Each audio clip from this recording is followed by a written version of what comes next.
बिस्मिल्लाहिर्रहमानिर्रहीम। बहुत से लोग NA-50 अटक जहां से हाफिज साद रिजवी इलेक्शन में हिस्सा ले रहे थे उसके रिज़ल्ट का पूछ रहे हैं।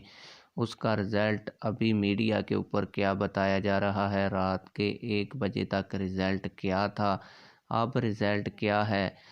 इलेक्शन कमीशन ऑफ पाकिस्तान का जो सिस्टम EVM है, जो इलेक्शन रिज़ल्ट अनाउंस कर रहा है, वो हाफिज साद रिजवी साहब के कितने वोट दिखा रहा है, ये आज की इस वीडियो में आप लोगों को तफसील के साथ बताऊंगा। लेकिन वीडियो शुरू करने से पहले आप लोगों से यही गुजारिश है कि वीडियो को लाइक कर दें और चैनल को भी सब्सक्राइब कर लें ताकि हमारी हर नई आने वाली वीडियो आप लोगों को बर वक्त मिलती रहे।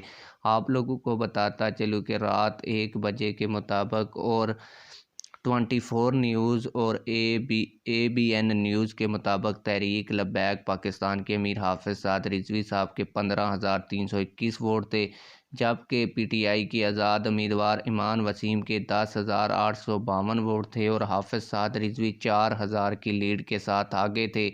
फिर 1 बज के तकरीबन 10 मिनट के ऊपर रिज़ल्ट EVM पर आना बंद हो गए और EVM के ऊपर जो इलेक्शन कमीशन ऑफ पाकिस्तान का सिस्टम था उसके ऊपर भी यही रिज़ल्ट आ रहा था। लेकिन उस वक्त से लेकर अब तक EVM के ऊपर NA-50 का अगर आप रिज़ल्ट देखेंगे तो रिज़ल्ट नॉट फाउंड लिखा हुआ आ रहा है। इसके बाद अब जब आप लोग जियो न्यूज़ या दूसरी TV चैनल्स ऑन करेंगे तो उनके ऊपर हाफिज साद रिजवी साहब के 15,899 वोट दिखाए जा रहे हैं, जबकि PTI की आज़ाद उम्मीदवार के 17,799 वोट दिखाए जा रहे हैं।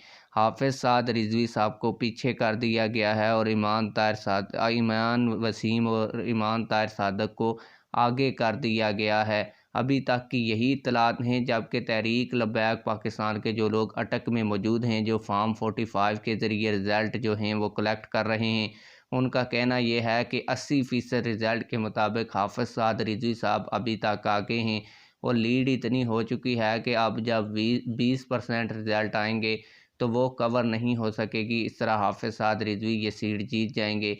अभी देखना यह है कि इलेक्शन कमीशन ऑफ पाकिस्तान क्या रिज़ल्ट अनाउंस करता है। आप लोग इस हवाले से क्या कहते हैं, कमेंट सेक्शन में हमें अपनी राय से ज़रूर आगाह कीजिएगा। मिलते हैं किसी और वीडियो में। अल्लाह।